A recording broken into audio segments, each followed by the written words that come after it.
চাচা আপনাদের এখানে বাঁধাকপি ফুলকপি লাগিয়েছেন? হ্যাঁ, ফুলকপি। কতটুকু জমি হবে এখানে এটা আপনারা এবার? 25 শতক এটা। 25 শতকে? হুম। আচ্ছা, 25 শতকে কতগুলো ফুলকপি বিক্রি করলেন এখন পর্যন্ত? মানে এটা তো নাকি ডেরে করছি আরো 60,000 টাকা বিক্রি করছি। 60,000 টাকা। এখনো তো অনেকগুলো তোলারই বাকি, তাই না? হ্যাঁ হ্যাঁ। তাহলে কত করে কেজি বেচতেছেন? 50 আগে বেচছিলাম, এখন মনে করেন 30, 45, 35 আচ্ছা, এইভাবে চলছে। লাভ হচ্ছে তো? লাভ আছে। আর এটা তো আগাম লাগাইছিলেন মনে হয়।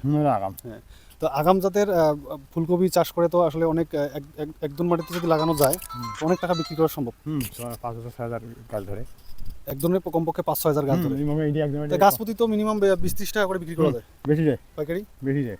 আচ্ছা, তাহলে একদম মাটিতে যদি কেউ ফুলকপি চাষ করে তাহলে চাচা কমপক্ষে কত বিক্রি করা সম্ভব হবে শেষ পর্যন্ত?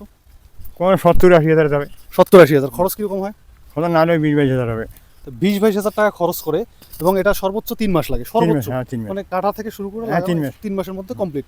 3 মাসের মধ্যে 20-25 হাজার টাকা খরচ করে একদম মাটিতে 70 হাজার টাকা বিক্রি।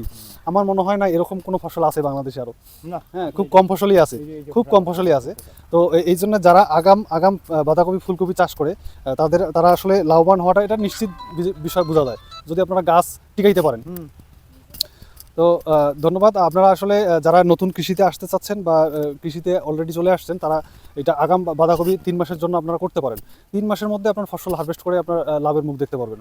ধন্যবাদ।